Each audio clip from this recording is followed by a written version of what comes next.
এভাবে করে নামাজ আল্লাহ রাব্বুল আলামিনের কাছে দোয়া করবে।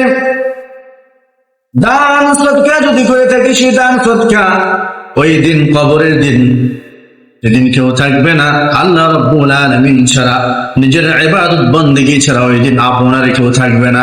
ওই দিন তারা আল্লাহ রাব্বুল আলামিনের কাছে ক্ষমা চাইবে। আল্লাহ রাব্বুল আলামিনের কাছে ক্ষমা চাইবে যে হে আল্লাহ, এই বান্দাকে আপনি মাফ করে দেন। এরপরে ওই বান্দা যদি বদকার হয়ে থাকে, গুনাহগার হয়ে থাকে, ফেরেশতাদের আযাবের পরে, কবরের মাটির চাপের পরে ওই কবরে সাপ আনা হবে। এত বিষাক্ত সাপ ওই কবরে আনা হবে। ওই কবরে আনার পরে ওই সাপ ওই বান্দাকে পেঁচিয়ে ধরবে, পেঁচিয়ে ধরে এরপরে আঘাত করতে থাকবে। যখন একটি আঘাত করবে, একটি সবল মারবে, হাদিসে এসেছে বিশ্বনবী রাহমাতুল লিল আলামিন বলেন, ওই বান্দা আঘাতের চোটে 70 গজ মাটির নিচে চলে যাবে। 70 গজ মাটির নিচে চলে যাবে। এরপরে আল্লাহ রাব্বুল আলামিন সেই মাটির নিচ থেকে ওই বান্দাকে আবার উপরে উঠাবেন। কবরের মধ্যে আবার আনা হবে। ওই সাপ আবার তাকে সবল মারবে। আবার সবল মারার পরে ওই বান্দা আবার 70 গজ মাটির নিচে চলে যাবে। এভাবে করে তাকে আঘাত করা হবে, এভাবে করে তাকে শাস্তি দেওয়া হবে। এই সাপ এসে তাকে পেঁচিয়ে ধরবে, তাকে আঘাত করবে, কামড় মারবে। এই সাপের এত বিষ থাকবে, এত পরিমাণে বিষ থাকবে, মারাত্মক বিষ, যে ওই সাপ যখন সবল মারবে, এই বিষের কারণে এই বান্দার পুরো শরীর কালো বর্ণের হয়ে যাবে। পুরো শরীর কি হবে? কালো বর্ণের হয়ে যাবে। এভাবে করে আল্লাহ রাব্বুল আলামিন কবরে শাস্তি দিবেন। এরপরে জাহান্নাম থেকে ওই কবরে একটি প্রশস্ত রাস্তা করে দিবেন। কারণ এখনো তো জাহান্নামে যাওয়ার সময় হয় নাই। জাহান্নামে যাবে কখন?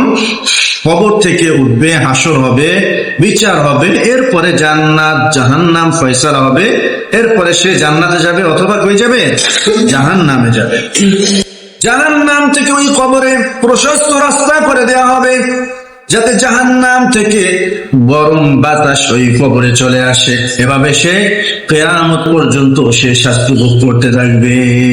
কিয়ামত পর্যন্ত সে এভাবে শাস্তি ভোগ করতেই থাকবে। এরপর আল্লাহ রাব্বুল আলামিন যখন হাসরের ময়দান কায়েম করবেন, হাদিসে এসেছে, তাফসীরে এসেছে, বিশ্বনবী রাহমাতুল লিল আলামিন বলেন, ইমামগণ বলেন, কিয়ামতের দিন যখন ইসরাফিল সিংহায় ফুৎকার দিবেন, প্রথম ফুৎকার যখন দেয়া হবে, আসমান গুলো ভেঙে চুরমার হয়ে যাবে। উপরের চাঁদ, সূর্য, তারকারাজি যা আছে, গ্রহ নক্ষত্র, সব কিছু ভেঙে চুরমার হয়ে নিচে পড়ে যাবে। কিয়ামতের আগেই প্রথম ফুৎকার যখন দিবে ইসরাফিল, সাথে সাথে যত মানুষ দুনিয়াতে আছে সবাই মারা যাবে। সবাই কি করবে? মারা যাবে। তবে যারা মুমিন থাকবে, যারা কি থাকবে?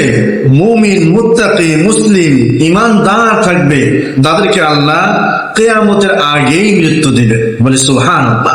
কিয়ামতের আগে তাদের বাম, এই যে এই আছে না, বগল আছে না, বাম বগলের নিচে একটি ফোড়া বা বিচি উঠাবেন, যে বিষের ব্যথায় সে মারা যাবে। বলে সুবহানাল্লাহ। কারণ কিয়ামত এত ভয়াবহ হবে, যেটা আল্লাহ রাব্বুল আলামিন ওই কিয়ামতের ভয়াবহ দৃশ্য মুমিনদেরকে দেখাবেন না, এবং ওই ভয়াবহ আযাব তাদেরকে দিবেন না। এজন্য কি করবেন? মুমিনদেরকে আল্লাহ রাব্বুল আলামিন আগেই মৃত্যু দিবেন। তাহলে কিয়ামত হবে কাদের উপরে? ইহুদি, নাসারা, অমুসলিম, তাদের উপরে কি হবে? কিয়ামত হবে। বিশ্বনবী রাহমাতুল লিল আলামিন বলেন, তাফসীরের মধ্যে ইমামগণেরা বলেন, ইসরাফিল আলাইহিস সালাম যখন সিংহায় ফুৎকার দিবেন, আসমান ভেঙে চৌচির হয়ে যাবে। প্রথম আসমানে যে লক্ষাধিক ফেরেশতা আছে, অগণিত ফেরেশতা আছে, তারা দুনিয়ার জমিনে অবতরণ করবেন। প্রথম আসমান যদি ভেঙে চুরমার হয়ে যায়, সেখানে আর ফেরেশতাদের থাকার জায়গা আছে? নাই। তারা কই আসবে? দুনিয়াতে আসবে। তারা দুনিয়াতে এসে পড়বে। দুনিয়াতে আসার পর পুরো দুনিয়াটা মরুভূমির মতো থাকবে। আর প্রথম আসমানের যত ফেরেশতা আছে, সব ফেরেশতাগুলো পুরো পৃথিবীর চারপাশে বাউন্ডারি দিয়ে দাঁড়িয়ে যাবে। পুরো পৃথিবীর চারপাশে বাউন্ডারি দিয়ে তারা দাঁড়িয়ে যাবে।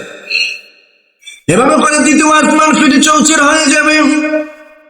তৃতীয় আসমান সেটাও ভেঙে চৌচির হয়ে যাবে, চুরমার হয়ে যাবে। এভাবে করে সাতটি আসমান ভেঙে চুরমার হয়ে যাবে।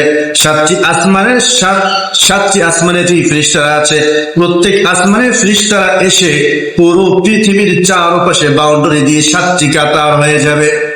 সাতটি আসমানের যত ফেরেশতা আছে সব ফেরেশতারা একসাথে এসে কয়টা কাতার হবে? সাতটি কাতার হবে।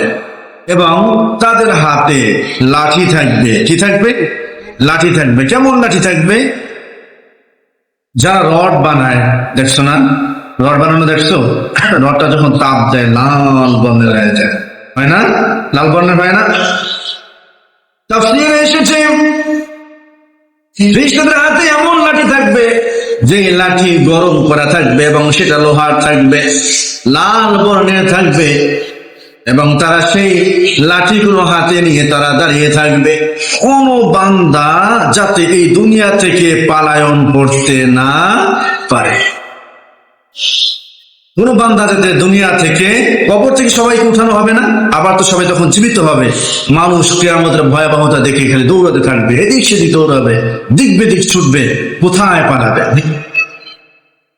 যখন একজন ইহুদি অমুসলিম কাফের কবর থেকে উঠবে, উঠার পরে দেখবে সব মানুষগুলো কিয়ামতের ময়দানের দিকে ছুটছে, কিন্তু সে ভয়ে কাঁপবে, সে ভয় পাবে, সে কিয়ামতের ময়দানের দিকে যেতে চাবে না, সে কাঁদতে থাকবে আর চিল্লাবে, এই কেমন দিন, এই কেমন দিন আমি দেখলাম। এভাবে করে চিল্লাবে আর সে দিক বেদিক ছুটবে, ছুটতে চলতে দৌড়াতে এক পর্যায়ে পৃথিবীর এক শেষ সীমান্তে চলে যাবে। সে পালাতে চাইবে, কিন্তু সেখানে তো ফেরেশতারা আগ থেকে দাঁড়িয়ে আছে। তাকে এত সজোরে ওই লাঠি দ্বারা আঘাত করা হবে, লাঠি দ্বারা আঘাত করার সাথে সাথে সে ছিটকে কিয়ামতের ময়দানে চলে যাবে। এমন জোরে তাকে আঘাত করা হবে, এক আঘাতে ছিটকে কিয়ামতের মাঠে চলে যাবে। সেখানে যাওয়ার পরে সেখানে আরো ভয়াবহ অবস্থা দেখবে।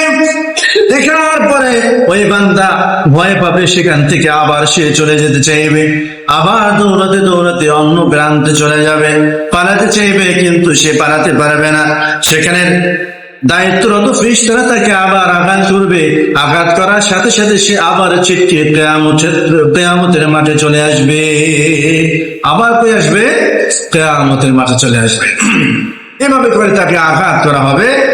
যখন ওই বান্দা দেখবে যে তার আর পালানোর কোনো পথ নাই, তখন সে হতাশ হয়ে, শরীর ক্লান্ত হয়ে সে কিয়ামতের মাঠে থাকতেই বাধ্য হবে।